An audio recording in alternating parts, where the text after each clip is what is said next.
As we stood at the altar about to exchange rings, my husband, Steve Turner, unexpectedly asked for a 5-minute break. Confused, I watched as he turned around, knelt down on one knee, and faced his first love. "Emily," he said gently, "I once promised you I'd propose to you in front of everyone. So, if there's an afterlife, will you marry me?" Tears filled Emily Wilson's eyes as she nodded, crying, and threw herself into his arms. Then she looked at me and said, "Riley, I couldn't marry Steve in this life, but please take good care of him for me." I could hear the guests whispering around me, the tension building. In front of me was my groom, kissing someone else, and all eyes were on me, waiting for the bride to fall apart. Instead of breaking down, I calmly walked over to Emily, smiling as I placed the bridal bouquet in her hands. "Why wait for another life?" I said. "If you can't let go of this rotten cucumber, I'll give him to you now." For 10 years, I had bent over backward, trying to win the approval of Steve's family. I thought that by marrying him and carrying his child, he would finally settle down. But this wedding wasn't about love, it only happened because of the baby inside me. And now, the man who should be made a lifelong promise to me was kissing someone else in front of everyone. Even as I dug my nails into my palms, the pain in my heart was suffocating. But suddenly, I realized I didn't want to take it anymore. Emily clutched her chest and collapsed into Steve's arms after I spoke. Without hesitation, he picked her up and rushed her to the hospital. Before leaving, he didn't forget to turn back and call me vicious and small-minded. I realized that something that could be been settled in 5 minutes had turned into a huge mess, leaving everyone embarrassed. Neither my parents nor my in-laws could stop Steve, so all their anger was aimed at me instead. My mother, feeling ashamed, cried and hit me, begging me to chase after Steve. My father just sighed coldly, telling me to take care of myself as he pulled her away. My mother-in-law, who never truly accepted me, took this chance to insult me. She called me an ignorant country girl and told me that if I wanted to be part of their family, I needed to learn to swallow my pride and never embarrass my husband in public. For the first time in 10 years, I realized that no amount of effort or love could make them accept me. And at that moment, I no longer wanted to be part of the Turner family. They left with the rest of the guests, telling me to go home and think about what I had done. I stood at the hotel door, clutching the hem of my white wedding dress, watching everyone leave. Behind me, the hotel was silent and empty. In front of me, a sudden rainstorm started, matching the turmoil inside me. After the Turner family and all the guests had left, my parents' car pulled up. My mother rolled down the window, and seeing them, all my bottled-up emotions exploded. My lashes fluttered as tears streamed down my face, and I shouted, "Mom," my voice breaking. I tried to open the car door, but before I could, I heard the lock click from inside. I stared at them, stunned. With a disappointed look, my mother said, "I warned you not to go against me. Now you must listen to your in-laws, reflect on yourself, and find a way to win Steve back. You re-carrying their child and Emily can't change that." "Mom, how can you say that?" I shouted, but my words were lost in the rain. Without another word, my mother rolled up the window and drove off. I bit my lip, watching the car's taillights disappear. I couldn't stop the tears from falling. The wedding was held at a resort hotel situated halfway up the mountain. Unfortunately, there was no phone signal when I needed to call a taxi. A kind waiter saw me struggling and gave me an umbrella, his eyes full of sympathy. After I thanked him, I tried to balance the umbrella in one hand while holding my heavy wedding dress with the other. I made my way down the mountain with great effort, soaked by the rain and shivering from the cold. My heels were painfully rubbed raw and bloody. When my phone finally picked up a signal, a wave of messages appeared instantly, all from Steve. Every message was filled with questions and accusations. Despite my earlier explanation that I considered Emily just like a sister, Steve still seemed to think I was targeting her. I chose to ignore him. Just then, I received a video from an unfamiliar number. In the video, Steve was holding Emily's hand tightly as he accompanied her to an examination. He kissed her fingertips and begged her with tearful eyes not to be in trouble. I couldn't help but remember when I was first diagnosed with pregnancy and had a fall in the bathroom due to low blood sugar. That time, I broke my leg and was in severe pain. Terrified, I called him for support, but he responded harshly, saying he wasn't a doctor and questioned why I was calling him. I ended up in the hospital for 2 weeks, and he never visited once. Later, I found out that on the day I fell, Emily had cut her hand while cooking. The doctor had warned her that she might have a scar, which made her cry a lot. Steve ended up taking all his frustration and heartache out on me. I paused and let out a bitter laugh at myself. I finally understood, though it was too late, and that's why I'm in such a humiliating situation now. While I was in a taxi, Steve called me. After a loud outburst, he was out of breath and told me that Emily was so frightened she had a heart attack. He demanded that I come over and apologize to her immediately. Struggling to keep the flimsy umbrella steady, I replied calmly, "I am still at the hotel. As soon as I finished speaking, a flash of lightning lit up the dark sky, followed by a loud rumble of thunder. Steve's voice trembled with worry as he said, "It's raining outside. They didn't bring you back?" Then I'm his sentence was cut off when Emily suddenly started crying and said, "Is Riley upset? It's all my fault. Maybe I should have died abroad." Steve quickly began to comfort her in a gentle voice. He turned to me, visibly angry, and said, "This is your fault. Why are you feeling wronged? It's only been 5 minutes. If you had been more understanding earlier, I wouldn't have left you behind." His words struck a nerve, and I cut him off with a defiant expression, saying, "Divorce. I won't apologize to Emily. I'm not in the wrong, it's you who are. If they can't let go of each other, then why is Steve coming to provoke me? He was the one who confessed his feelings to me first and promised to be with me for the rest of his life, which is why I chose him so firmly. After 10 years together, does their love still hold more value than mine?" Overwhelmed by the thought, I hung up the phone and hastily called a taxi. While I was in the car, Steve's text message came through. "Riley, you need to own up to your mistakes. I've indulged your flaws for a decade. Do you think anyone else would want you, especially after you trapped me by getting pregnant?" I stared at the text message. I thought that after what I experienced today, there would be no more sad things, but it turned out that there were. I opened the car window and let the cold wind blow on my face. My chaotic heart gradually became clear. I asked the driver to turn the car around and go directly to the. I walked into the hospital lobby. My wedding dress was covered in mud. A nurse saw me and quickly came over, asking if I needed help. "I'm here for an abortion," I said, staying calm. Her face showed surprise for a second, but then she looked at me with sympathy. She quietly led me to the 3rd floor. As I lay on the operating table, I listened to the baby's heartbeat through the ultrasound. Even then, I decided to call Steve. When the call connected, I heard Emily crying and apologizing to me. Before I could speak, Steve grabbed the phone. His voice was cold as he said, "Riley, it's too late to feel sorry now. You've made Emily suffer enough. Unless you come and beg for her forgiveness on your knees, I will never forgive you." The words I wanted to say never left my lips. Instead, I turned to the doctor and said, "Please go ahead. The baby is very healthy. Are you sure you don't want to discuss this with the father again?" The doctor asked. "No, there's no need," I replied. When I got home, everything in the house looked the same. Nothing had changed. It was clear Steve had been spending his time with Emily. I opened Emily's social media account and saw her recent posts. She had shared a lot of new updates. People were fawning over how the once untouchable Steve was now rolling up his sleeves, making soup out of love, drawing the envy of many. I saved all the posts one by one, then turned off my phone. After quickly packing a few things, I moved into a hotel. A hot bath helped warm up my cold, tired body. I took a few days off from work to reset. Once I felt better, I returned to the office. During this time, my mother kept calling, asking if I had made up with Steve. I told her I wasn't going to be with him anymore. Her constant crying upset me, so I eventually stopped answering her calls. When I arrived at the company, I noticed the strange looks of everyone. My colleague, Jesse Howard, pulled me aside to my desk, and that's when I saw the headlines all over the websites. It had blown up everywhere.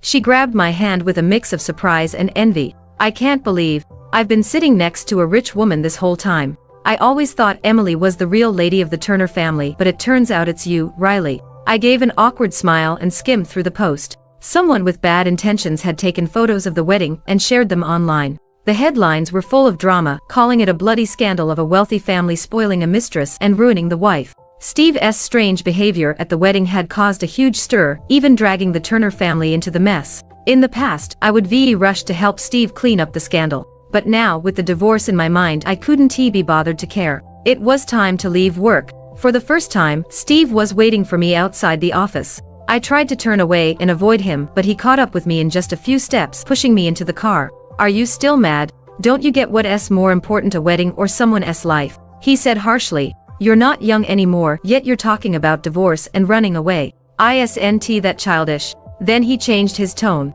"All right, haven't you always wanted to go to that Starry Sky restaurant in the north of the city? I'll take you there now." He pulled out a gift box from the glove compartment and threw it at me. It opened and a diamond ring rolled out. It was clearly much more expensive than the one from the wedding day. Steve gave me a look that said, "You should be happy now," and added, "Emily has a heart condition, so since she is already wearing that ring, I let her keep it. This one costs way more, so stop worrying about it." I fiddled with the diamond ring in my hand, noticing the price tag of $999,999 was still attached. It seemed like a rushed purchase from a jewelry store. In the past, when I was upset, he would cook for me, sit through movies with me to cheer me up, and spend the whole day helping me choose the perfect gift. Now he has become just like his family, putting a price on my feelings and expecting me to accept it with a smile. I put the ring back in the glove compartment and shook my head. It's too expensive. Let's give it to Emily instead. And I'm not making a big deal about it. Since you and Emily can't let go of each other, why don't I just step aside and let her take the title of Mrs. Turner? We can get the divorce sorted out later. Steve and I had already signed our marriage certificate before the wedding. Now we needed to go through the process of separating and filing for divorce. I also heard that at a dinner with Emily and some friends, someone asked him why someone like Steve would choose an ordinary woman like me. He fed Emily peeled grapes and casually said, "I can't say I love her, but Riley has been with me for 10 years, and now she is pregnant with my child. It would be sad not to marry her, but the title of Mrs. Turner belongs to someone else." Chapter 3. To him, marriage feels like just a charity case and a pity. But for me, it has always been filled with love and sincerity, even when things got tough. Now, I no longer love him, and the title of Mrs. Turner means very little to me. I thought he would appreciate my attempt to help him and Emily find happiness together. Instead, he suddenly became furious, his eyes flashing with anger, and he slammed his hand hard on the steering wheel, making the car shake slightly. "Riley, do you really think it's funny to say these things? You've been trying to please my parents like a pet for all these years, bending over backward to make them happy, and you've done everything you could to get pregnant just to become Mrs. Turner. And now you have the nerve to ask for my help. Isn't that completely absurd? It's just that the wedding didn't go as planned. Can I at least try to make it up to you later? Besides, who can I blame for this situation? I had already agreed to marry you, but when I asked Emily to marry me, you insisted on acting like a shrew and making a scene. He always insisted that I got pregnant on purpose, but he clearly told me he wanted his parents to recognize me and wanted to have a child with me. Now, after Emily returned, he regretted everything and placed all the blame on me. In frustration, he pressed the horn sharply, the sound echoing in the car. If this had happened before, I would have cried and begged him to forgive me. But now, I didn't feel like arguing at all. Instead, I turned my head to look out at the scenery passing by outside the window, trying to find some peace in the moment. After a long silence, as if he was expecting me to make a humble request for peace, he finally turned to look at me and called out, "Riley." I closed my eyes and didn't say a word. The navigation system kept announcing the road conditions, its monotone voice filling the silence. When there was just 0.2 kilometers left to our destination, his phone suddenly rang. On the other end was Emily, crying and saying her heart was starting to feel uncomfortable again and asking if she was going to die. To be honest, I was tired of hearing this, even though she never seemed to tire of saying it. Since returning to Canada, she had complained about her heart on every significant holiday. Anyone who wasn't blind could see she was pretending, but sadly, Steve couldn't see through it. I decided to speak first, cutting through the tension. "Just drop me off at the intersection ahead." Steve looked at me in surprise, clearly not expecting my response. "Aren't you angry? Weren't you just insisting on coming with me?"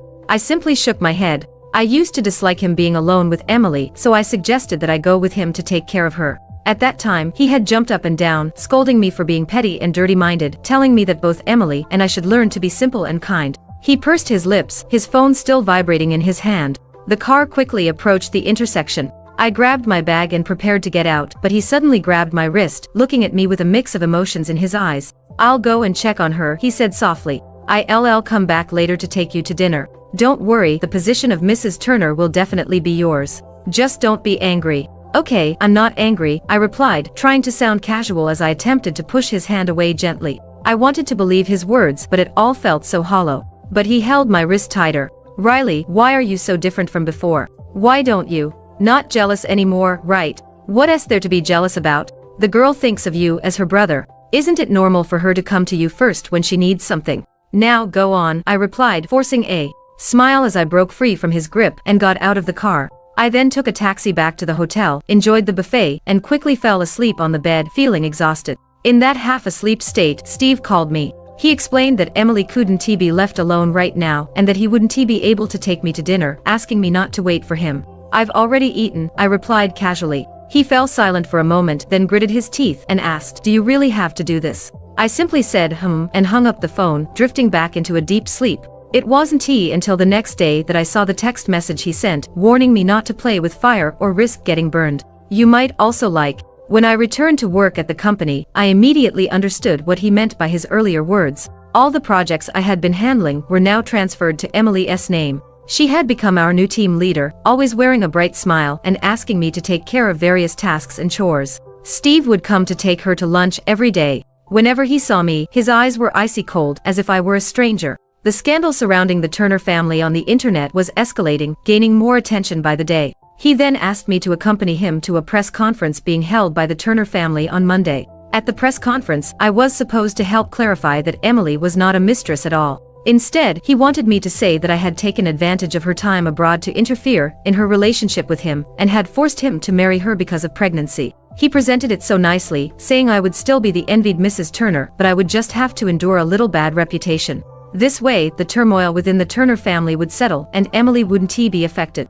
He insisted that all of this was due to my impulsiveness at the wedding, so I should accept the consequences. Naturally, I refused to go along with it and immediately blocked him. Steve's parents approached me again, warning me that it would be wise to follow their plans and not to think I could do whatever I wanted just because I was carrying a child from the Turner family. I treated them the same way I treated Steve and decided to resign from the company right then and there. My skills are quite good and many companies have tried to recruit me before. But now, as I contacted them one by one, everyone was very evasive. I realized this was the work of the Turner family, trying to force me into agreeing to the press conference. However, I refused to compromise this time. After yet another unsuccessful application, a previous client reached out and mentioned that their newly developed overseas industrial chain needed people. The salary would be just as good as Turner's, but the work would be abroad. I asked if I should consider it. After all, I am an only child, and thinking of my parents made me hesitate. I agreed to think it over for now. When I returned to the hotel, my dad called to say that my mom was having another headache. I quickly took a taxi home. As soon as I opened the door, I found Steve waiting inside. My mother took the bag from my hand, looking surprisingly lively. I looked at her seriously and felt a wave of realization. I had been betrayed by my biological parents once again. At the dinner table, Steve sat beside me, continuously placing food on my plate. The three of them acted so cheerful, like they were the perfect family. My mother kept singing Steve's praises, saying, "Steve is such a rare and wonderful son-in-law. Not only does he come from a good family, but he is also so considerate toward Riley." Even my dad, despite being an elder, poured wine for Steve with that smile that reeked of flattery. As the conversation continued, I found myself saying how I had been too impulsive at the wedding and thanked Steve for being so forgiving. Their fawning attitude shattered all the strength I had been holding on to. I felt my eyes turning red with frustration, but I clung awkwardly to the glass of milk my mother had just handed me. Steve, still smiling, said, "It's okay, after all, we're going to be husband and wife. Even if Riley makes mistakes, I'll try to be understanding. It's just a press conference." His eyes lingered on me, filled with scorn and the confidence of someone who thought they had already won. I gripped the glass tightly and the milk spilled over, dripping down the table and pooling on the floor. Unable to contain my frustration, I looked at my parents and asked, "Am I really your biological daughter? Why have you never stood by me through any problems? Since I was a child, I've already told you I will never be with Steve again." Steve frowned, clearly puzzled as to why I was being so stubborn this time after I had compromised so many times before. My mother paused her frantic wiping of the table, and the rag soaked in milk fell onto my head. Sticky milk mixed with dirt dripped down my face. She turned to Steve, smiling apologetically, and said, "Steve, it's all Auntie's fault. She didn't raise Riley properly, and now she wants a divorce over something so trivial." Then, without hesitation, she slapped me and angrily exclaimed, "Riley, do you think you're still a 20-year-old girl? You're 30. A woman in her 30s is seen as a failure. Steve doesn't despise you for being older, but I certainly do for being so willful. You should be grateful he even puts up with you, and yet you still want a divorce. How poorly educated can you be? How long are you going to make a fuss over something so trivial from the wedding? If you can't think about yourself, at least think about the child and the parents in your belly." My face was turned to the side, and it stung painfully. Steve seemed taken aback by his mother's sudden aggression. He quickly stood up and reached out to support me, but my mother's next slap landed on his shoulder instead. With a sympathetic tone, he asked, "Are you okay? I'll take you to the hospital." Then he turned to his mother, his expression serious. "Auntie, she is my woman, and she is pregnant with a child from the Turner family. If this happens again, even if you are her mother, I won't hold back." My mother looked stunned, momentarily at a loss for words. I sneered, feeling disgusted. "Steve, why are you pretending to be a good person now? Isn't this what you wanted to see?" He seemed flustered by my gaze, and the aloof man I once knew looked genuinely lost. "Riley, you Oh, so you really want me to take on Emily's reputation as a mistress, do you? Fine, I'll go to the press conference. Just don't come crying to me later. With that, I slammed the door of my house behind me, the sound echoing my frustration. I picked up my pace, almost breaking into a run. I flagged down a taxi and left without a second glance. Through the rearview mirror, I saw Steve standing at the gate, watching me leave for what felt like an eternity. His calls kept coming, but I couldn't bring myself to answer. I just let them ring. Then, he sent a text telling me about the press conference. He knew I had been wronged and promised to fix it once everything was over. See, he even admits I was wronged. But his words don't matter anymore. Ever since I met Emily, it became clear that I was the one who had to be sacrificed. Without thinking twice, I blocked him. When I got back to the hotel, I collapsed onto the bed, covering my eyes with my arm, trying to block everything out. But my parents wouldn't stop calling. My mom asked if I was trying to send her to an early grave. She complained about her constant headaches, saying she'd die from the pain if I didn't make up with Steve.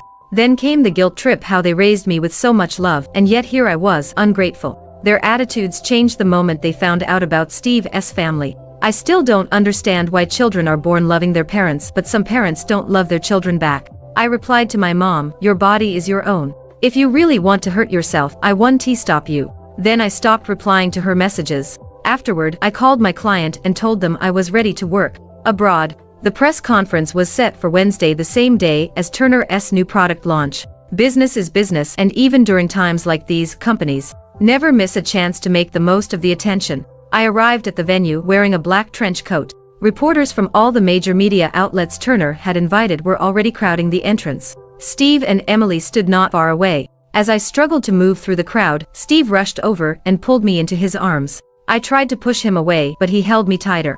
"There are so many people, be careful not to hurt the baby," he said. Blinded by the camera flashes, I stopped struggling. The reporters seemed much more controlled inside the venue. Emily smiled at me with a look of triumph. I smirked, indifferent. "Let's see if you can still laugh later." Miss Moore, after Miss Wilson left the country, you couldn't wait to drug Mr. Turner and crawl into his bed. What were you thinking back then? I also heard the baby you're carrying was made by stealing Mr. Turner's DNA through a test tube. Where did you learn that trick? Two reporters stood up, their words cutting through the room. Steve's face grew darker with each word. He snapped, "Who told you to ask these questions?" I glanced at him. The only thing in my mind was how fake he was. As the head of a major group, did he really not consider what I would face at this press conference? I ignored his confused, regretful look and turned away. He addressed the reporters again. "Since you're friends with Emily, I understand why you're reacting this way." For a moment, guilt flickered in their eyes. One of them muttered, "Don't twist the truth."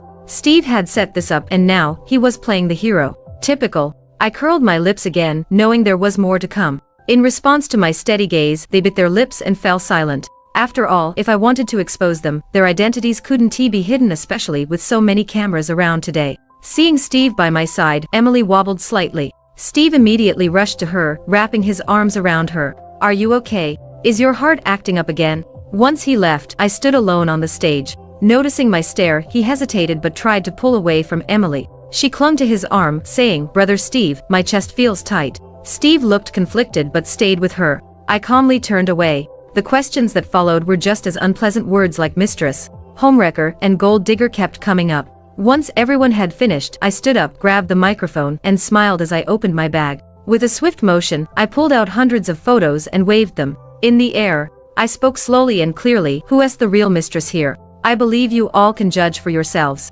Some photos landed near Emily, and the moment she glanced at them, her fragile, innocent act shattered completely. The photos revealed Emily partying in bars abroad, mingling with different men. Everything she'd told us about studying overseas and managing a long-distance relationship was a complete lie. The truth was, she ran away with her first love, desperate for adventure and unwilling to accept an arranged marriage. She abandoned Steve, leaving him broken. When her plans didn't work out, she came crawling back, only to wreak havoc on my life. But why? What did I ever do to her? And the most painful part, Steve knew all along. He knew the truth and still let her back into our lives. These photos were even found on Steve's computer. But he didn't care because, in his heart, Emily was everything. He was willing to hide the truth for her, even throwing me under the bus to protect her. "Riley, you," Steve stammered as everyone turned their attention to them. Just like on the wedding day. Emily trembled slightly, leaning into Steve's arms for comfort, while Steve looked at me, shocked. Then, I pulled up another image on the screen behind me, a screenshot of Emily's private message to me the day before the wedding.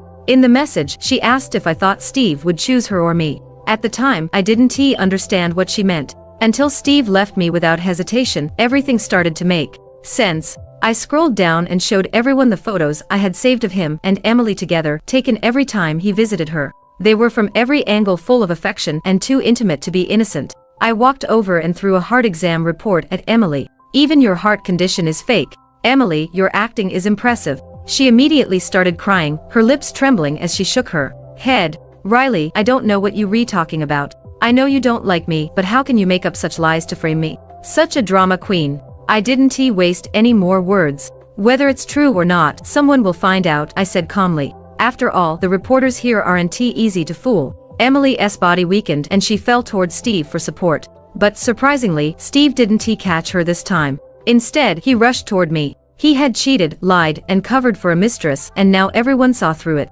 His reputation was ruined and the product launch was a disaster. The Turner family was about to take a massive hit. I thought he was coming to confront me. But instead, Steve clutched two photos tightly in his hand. In one, he's wrapped in a bath towel, holding Emily. In the other, they kissing with their eyes closed. A box visible in the background. His lips trembled as he grabbed my arm. "Riley, how did you get these pictures? It's not what it looks like." I sneered and pushed his hand away. "Oh, did someone force you to kiss her?" I had always assumed Steve could see Emily's posts online, but now it was clear he had no clue. Chapter 6. No wonder he felt so confident when he dismissed the wedding issue as no big deal. The crowd shifted uneasily, whispers spreading like wildfire. I nodded, relishing the chaos unfolding around us. Turning to Steve, I flashed a cruel smile and raised my voice, ensuring everyone was paying attention.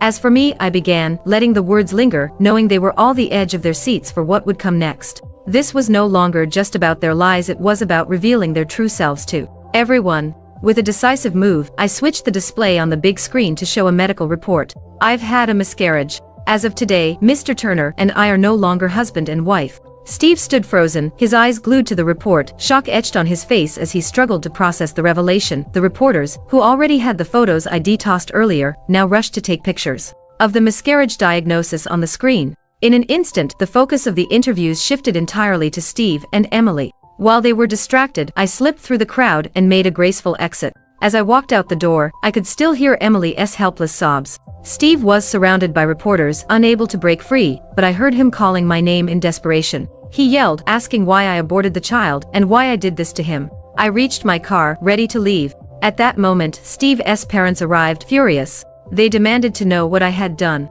I flashed them a bright smile. "Just a small gift from me to you," I replied calmly. Then, without another word, I got into the car and drove away, leaving them all to face the mess they had created. The press conference created a whirlwind of controversy. My parents bombarded me with calls, incredulous that I could have possibly lost my mind by choosing to abort my child. They urged me to cooperate with Turner's emergency public relations team, as if managing the fallout was more important than my well-being. I was in disbelief. Over the years, as their only child, I sacrificed countless opportunities just to be by their side. I once thought that all parents loved their children unconditionally, but now I see the painful truth: some parents simply lack that love. They raised me, but I never felt the kind of selfless love I expected from them. From now on, I'll only fulfill my financial obligations to them. After that, I'll be free to explore the world, the wind, the sea, the mountains. This public relations crisis is massive. Turner's stock has fallen to its lowest point for several days in a row. I can't say if I'm happy about it, but I do feel a sense of relief. I've set my departure date for half a month from now. It's time for me to finally live for myself, to leave behind the weight of others' expectations and find my own path. I signed up for an English speaking class, hoping it would keep me busy and help me move on. I thought that with everything going on, Steve wouldn't come to see me again. But just a week later, as I left the class, I was surprised to find him waiting at the door. He looked noticeably thinner, and I couldn't help but notice the brown scarf wrapped around his neck. It was the same one I had knitted for his birthday last year. In the past, I used to spend half my salary on gifts like watches and belts, thinking they were special. But I eventually realized that those gifts, which felt so significant to me, were often the cheapest items in his wardrobe. So last year, I saved for 3 months and dedicated time to learn how to knit, believing a handmade scarf would show him how much I cared. However, when I gave it to him, he barely glanced at it and tossed it in the corner of his closet. I wanted him to wear it to appreciate my effort, but he just frowned at my calloused hands and said, "You didn't actually knit this, did you?" That seems so boring. For you, Riley. Hearing those words stung. It felt like my efforts went unnoticed, and I wondered if he truly understood how much he meant to me. I quickly pulled my hands back into my sleeves, lowering my head as I muttered, "Of course not." Noticing where I was looking, Steve lifted the scarf to show the white crane embroidery with his name on it. "Riley, doesn't it look good?" he asked, a hopeful tone in his voice. I replied coolly, "I thought you dethroned it away long ago." With that, I turned and walked toward the hotel where I was staying. He followed me inside the narrow lobby, hesitating before speaking. "You just had a miscarriage. How can you stay here? If you need money, I can help." I cut him off, irritation bubbling up. "Have you forgotten? I aborted your child, ruined Turner's product launch, and messed things up for you and Emily." "Riley, I've thought this through. It was my fault. None of this is on you. Just come back with me and apologize to my parents. I promise you'll be my only wife and we can have another child." I almost laughed at his words. I had just ended a pregnancy and he still thought I wanted to be his wife. "You're missing the point," I said firmly. "The truth is, I don't want you anymore. I can't go back and apologize with you," I said firmly. He gritted his teeth, his eyes turning red with emotion. He wanted to come closer and hug me, but my cold gaze stopped him in his tracks. "Riley, you've never said such hurtful things to me before. You're just angry, right?" "I can explain," he pleaded. As he spoke, he pulled out a stack of photos from his jacket. I ignored him, focusing instead on boiling water for tea and removing my makeup. He followed me, still talking. "This kissing photo was taken by Emily. She took a big risk and it was a mistake. There were too many people around and I couldn't bear to see her taken advantage of. This one is from a rainy day when my clothes got soaked. In the hotel, there was a sudden thunderstorm. She got scared and jumped into my arms, so we hugged each other tightly." He kept going, showing me more photos as if they would change my mind. The water in the kettle went from boiling hot to ice cold, yet he still had more stories to tell. His voice grew softer, strained with emotion, and I could tell he was losing hope. I looked up at him and asked, "Do you really want to keep talking?" He clenched the photo tightly, pain visible in his eyes. "The marriage between our families was never what I wanted. I fell in love with you, and when Emily confessed her feelings, I turned her down. That made her angry. When I left the country, everything spiraled out of control. Riley, we owe her something from the past, but I promise I won't let you suffer any injustice from now on. You understand, right?" His words took me by surprise. I remembered the first time I met Steve back in college during a literary performance. My parents were strict about money, and as a freshman, they cut off my living expenses. Despite working every possible hour, I struggled to even eat, let alone afford the costume fees. Just when I was feeling hopeless, Steve stepped in and offered me his performance clothes, saying he didn't want my situation to affect the whole class. That was when I first started to notice him. But Emily was always by his side, so I kept my feelings to myself. I never thought he might have liked me back then. Now, a wave of mixed emotions washed over me, and all I felt was disgust. "You might also like." I curled my lips in disdain, locking eyes with him. "Do you really think I'll be swayed by what you just said? Honestly, I'm just disgusted. This is all your choice. You can try to make things right with her, but you've chosen to trample all over me. We have no relationship anymore, and I will never forgive you." I pulled the divorce certificate from my bag, watching his eyes widen in disbelief. Just 3 days after the press conference, Steve's parents came to see me, calling me a ruthless woman willing to do anything for my own gain. They used their influence to end my marriage with him. He leaned against the door, frustration written all over his face. "So you really want to come back, right?" "Yes," I replied firmly. I hadn't told anyone about my departure, but as I was about to board the plane, I spotted Emily rushing toward me. "Bitch!" she yelled, brandishing a sharp knife in her hand. She accused me of stealing Steve away and screamed that I had clearly pushed him to separate from her. Yet, she wondered why he still refused to accept her back. The chaos of that moment left me feeling both shocked and oddly empowered.